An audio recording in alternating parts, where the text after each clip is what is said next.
If I had to pick a single word that could capture where we are today, that word would be stuck. S-T-U-C-K, stuck.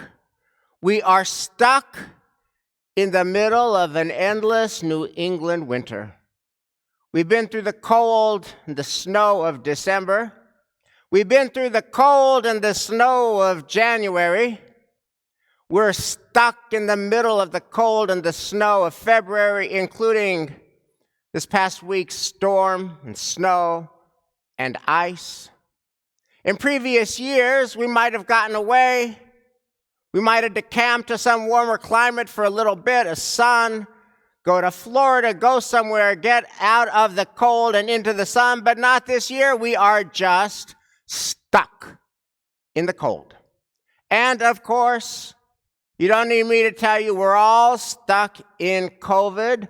Month 11, approaching the 1-year anniversary of the COVID pandemic.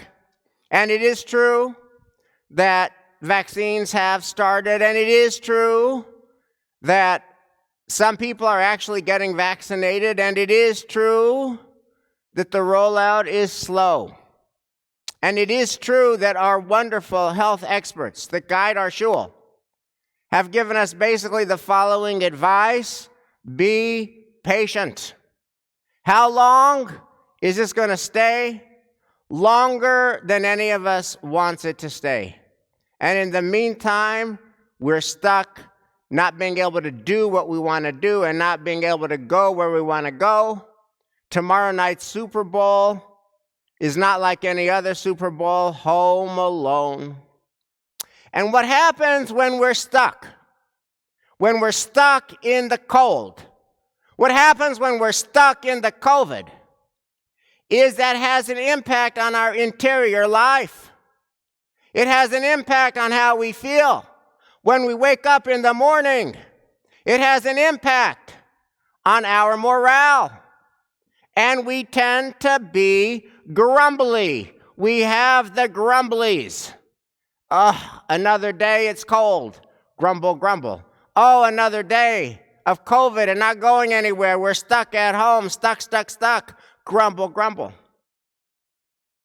And the problem with the grumblies, to state the obvious, is then you feel bad about yourself, and you feel bad about your situation, and you feel bad about the day you're about to have.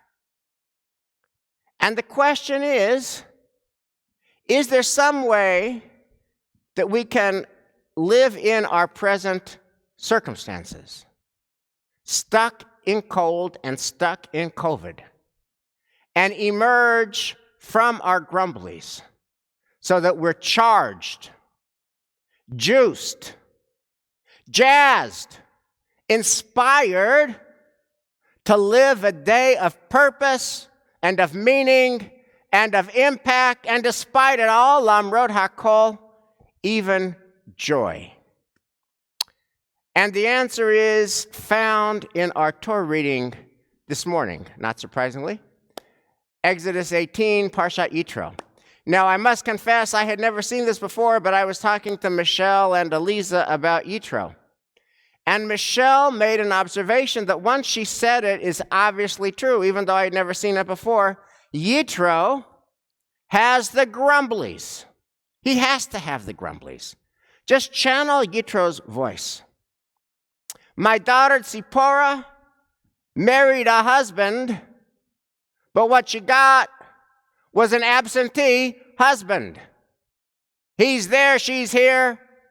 She didn't sign up for that. My grandkids, Gershom and Eliezer, they didn't even ask to be born. But now that they're born, what they would have signed up for was a father. But their father is so busy being the father of a nation that he can't actually be a father to his actual flesh and blood kids. Grumble, grumble. And let me tell you, I'm no spring chicken.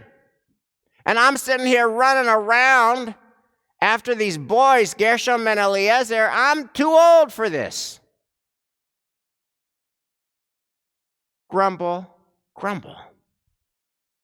And when Yitro comes and enters the pages of our Torah portion this morning, he brings his daughter Tzipporah, and he brings his grandchildren Gershom and Eliezer, and he comes fully resolved to say, Moses, here's your family.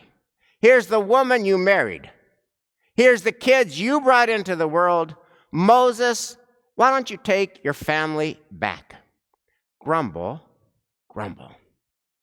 But something happens to Yitro's grumblies. And it was surprising, and it was unexpected. And it says a lot to us about our own grumblies. Now, what happens? Yitro gets there, and he sees this community, this Israelite community. And oh my God, they are attached to a higher purpose. They're ex-slaves. They were slaves. And they were freed from slavery. And then they walked through the Sea of Reeds. And then they fought a war with Amalek. And then they start getting this miraculous manna from heaven. They are on a mission. They are a covenanted community. They are living a higher purpose. And my son-in-law, Moses, I had some edge. I did. And then I saw Moses with this sacred community. He's living a higher purpose. I mean, Moses has no me time. Moses does no self-care. Moses is just working morning, noon, and night, 7 days a week, till he drops. That's why he's not with his wife and kids. He's got his own higher purpose. And when I saw that, it melted my heart. And so what does Yitro do? He makes his famous recommendation to Moses. You know, Moses, you're working too hard. You need to recruit some other leaders. And Moses listens to his good advice, and that saves Moses from burnout. And it saves Yitro from his own grumblies. The best way to dispel our grumblies is to find and to connect with our own higher purpose. Let me give you an example of what that looks like in our own time. It is, of course, Super Bowl weekend. So this is a Super Bowl story, except for the story is not what happens on the field, it's what happens off the field. Last year, when the Kansas City Chiefs won the Super Bowl, one of their starting offensive linemen was a man named Laurent Duvernay-Tardif. Laurent Duvernay-Tardif.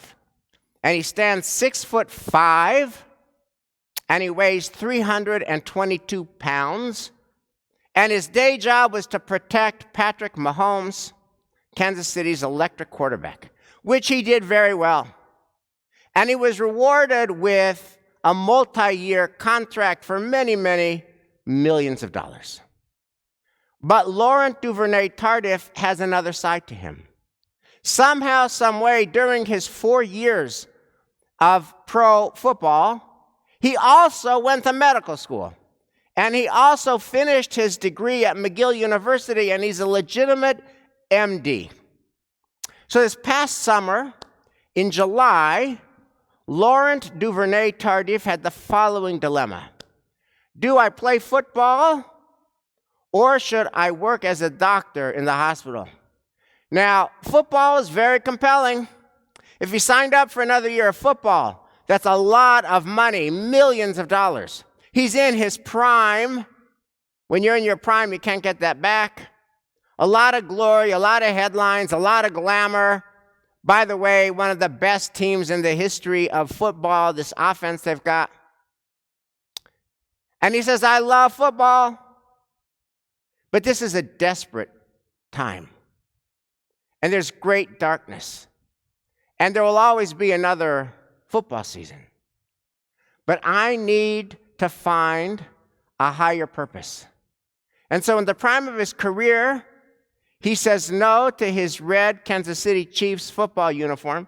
He gives up the millions of dollars. He gives up the glory and the glamour. He puts on his white medical jacket. And he works 7 days a week in a hospital, treating COVID patients, treating other patients, walking with doctors and nurses and healthcare professionals in this hard time. He found his higher purpose. Now you could say, hey, that's a nice Super Bowl story. But number one, we're not football players. Number two, most of us are not doctors. Number three, how are we supposed to find our higher purpose? That's very highfalutin. But how are we supposed to find our higher purpose when we cannot even get outside of our house? How are we supposed to find our higher purpose when we cannot even be with other people? How are we supposed to find our higher purpose when we worry about falling and slipping on the ice in this endless New England winter? How are we supposed to do our own version of what he did? So that's a good question, and I want to answer that question in a very Jewish way with another question.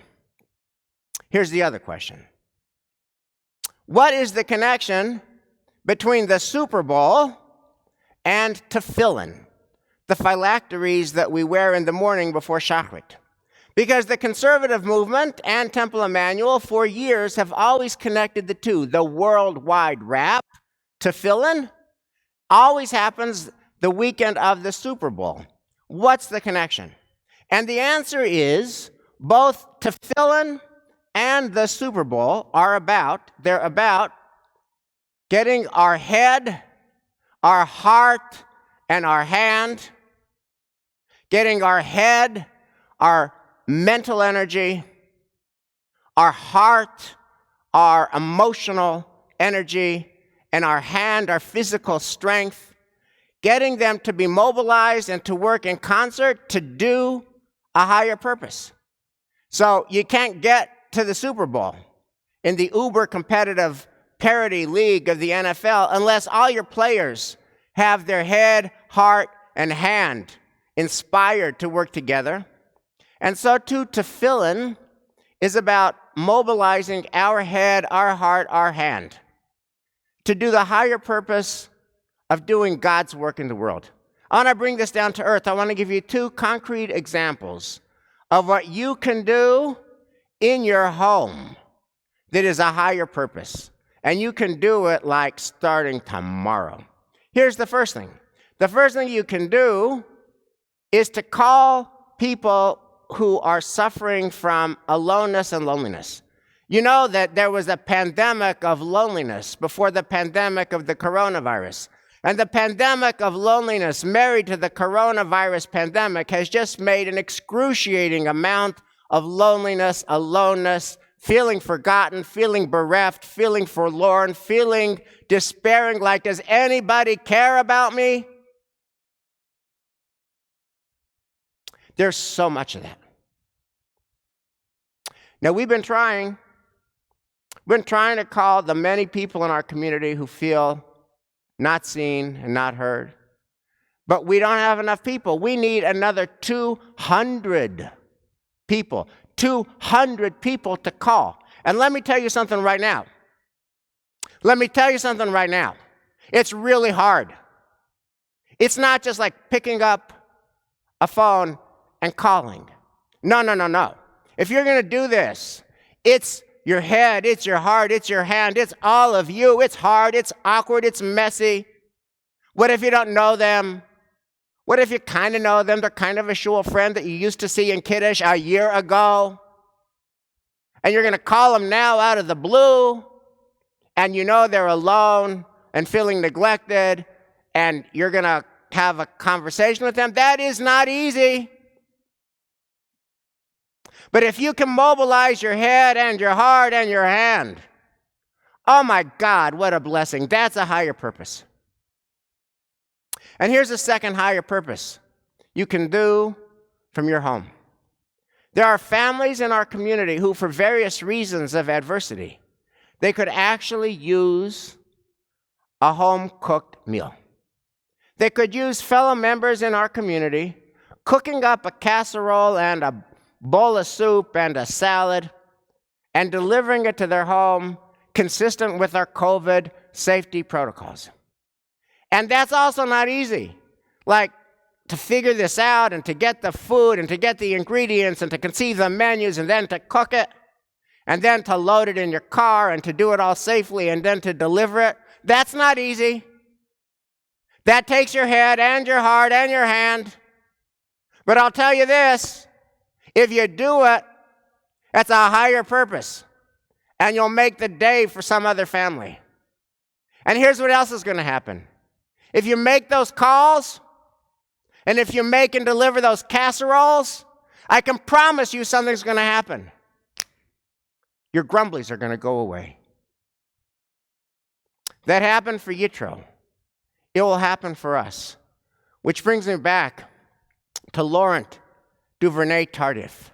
So it's the week before the Super Bowl. And some Washington Post reporter interviews him and says, Laurent Duvernay-Tardif, oh my God, what did you do? You've been in the hospital. If you had made a different choice, you'd be playing in the Super Bowl. You would be protecting Patrick Mahomes. How do you feel about that now? And this is what he says. Just so amazing. This is what he says. He says, look, I love football. And I love my team.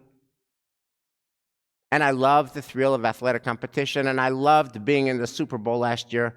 And of course, I would have loved to have been in the Super Bowl this year. But I don't for a second regret my decision. Let me tell you why. I want to tell you a story. And he tells them that recently he was making rounds at this hospital in Canada, and he sees a young man who's a patient. And this young man is just deflated, just defeated, just no energy, just crestfallen, just no pep.